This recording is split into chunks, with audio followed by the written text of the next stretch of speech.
Okay, so check this out. This was a scene of 9/11. We all remember that day and what we were doing. It stopped most Americans in their tracks, except if you were trying to flee those ill-fated buildings there. A sad day that we remember here, and the whole reason that we are talking about Afghanistan and Guantanamo Bay right now is because of those attacks, and the attacks on the Pentagon and also the plane that crashed in Pennsylvania. So as I mentioned at the top of this newscast, the decision to try 5 9/11 suspects in federal court in New York City is overshadowing President Obama's trip to Asia. U.S. Attorney General Eric Holder explained what the U.S. is expecting to achieve with the trial.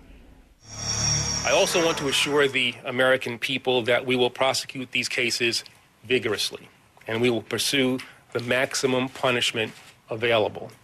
These were extraordinary crimes, and so we will seek maximum penalties.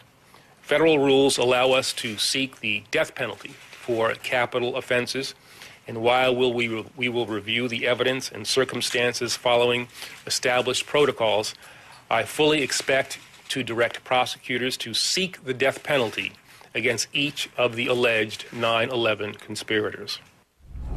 Okay, so in addition to the 5 9/11 accused conspirators, there are 5 other Gitmo prisoners to be tried soon, but not in a civilian court. A military tribunal will try the 5 men, including Abed al-Rahim al-Nashiri, the accused mastermind of the USS Cole attack, who is reported to be in poor health. The attack killed in 2000 17 sailors. Now, the Attorney General says because the attack was against a U.S. warship, a military tribunal is the appropriate legal venue for that attack. The decision to hold a civilian trial for the 5 9/11 suspects has sparked a fierce legal debate. So let's talk to someone who has been in both places here. Thomas Caniff has tried cases in both military and civilian courtrooms. He's a criminal defense attorney and a former JAG officer in the Army National Guard. Just reading a little bit of what you said about this already, you believe that this, and correct me if I'm wrong, this is a bad precedent to set for terrorists by moving this trial to a civilian court? Absolutely. I think it's a precedent of unprecedented stupidity that I can't see any logic in other than political motives. I mean, Don, let's take a look at the message that we're sending to would-be terrorists who probably right now are plotting different ways to attack the United States. I mean, look, acts of terror are committed and they're plotted to engender fear in the population and to bring attention to these guys' radical causes. And there is no greater stage than New York City. So what we're saying is, look, if you plot or hatch or commit an act of terrorism against the United States, we're going to give you an all-expense-paid trip to New York City, including room and board, and we're going to give you the biggest stage in the international forum upon which to espouse your radical views. It makes absolutely no sense to me from either a legal standpoint, a political standpoint, or any sort of rational test that we So you think that this raises the profile and raises, I guess, the awareness and the media attention because it's going to be held in New York City, right? It raises the media attention. It gives the defendants the opportunity, like we've seen in previous terrorist trials in New York City, to basically turn it into a circus. It gives them a forum. It gives them a stage. I think it's a terrible precedent, and I think it's going to incentivize other terrorists who I'm certain right now are plotting similar acts against the United States. For the September 11th attacks, I lived in the New York City area, not in New York City. For the 1993 attack, I was in New York City and working at the assignment desk at a local station. And we all remember that huge crater that was inside of that building. But that trial with Omar Abdel Rahman, remember the blind sheikh? That was held in a federal court in New York City. So what is the difference here? Or what have we learned, or did we learn anything from that case?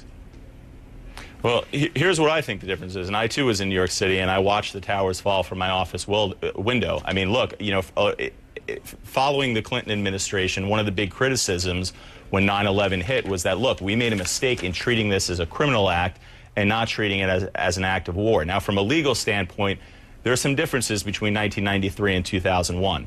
For one, the individuals that were tried in the 1993 attack were the ones involved in actually committing the physical crime, and they were tried here in the United States because they were here in the United States when they committed that horrendous act.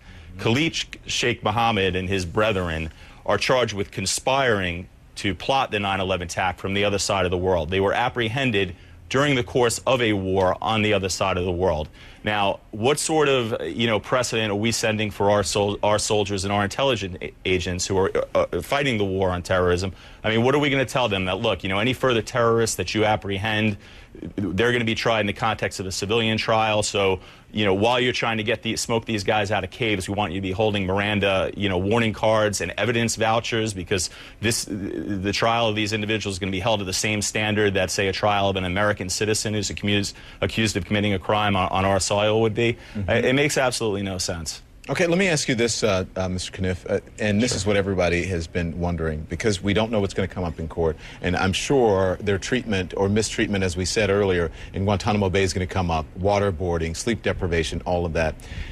Eric Holder says, the Attorney General says he is confident that, he's going to get a conviction. The President echoes his statement. But what about some technicality? Is there a possibility here that one of these guys could be let go, or something could happen on a technicality here? What's the reality of that?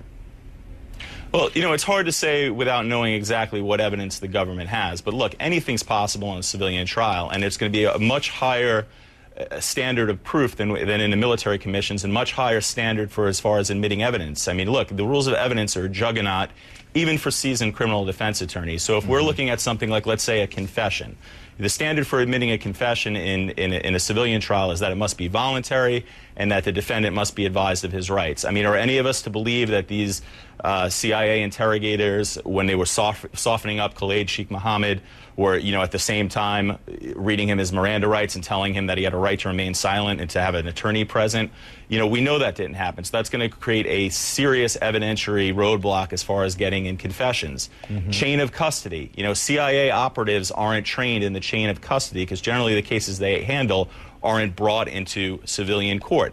But in this case, any evidence, computers, so forth, that are going to be introduced at these trials, you're going to have to establish who possessed the evidence, how it was obtained, whether it was obtained within the realm of the federal rules of evidence. So basically what you're saying, this is a risk, and we'll have to see, once there is a sentencing and the trial is over, whether it was a risk worth taking. Okay, thank you very much, Thomas Kniff. We really appreciate you joining us. Thank you, sir. All right.